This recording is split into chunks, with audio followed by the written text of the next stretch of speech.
¿Mandan los señores alcaldes de la casa y corte de su majestad?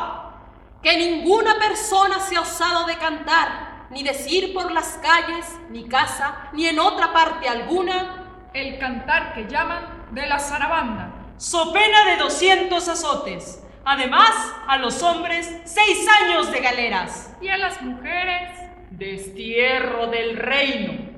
¿Qué pensáis de esto, mozuelas? Escuchad nuestra opinión.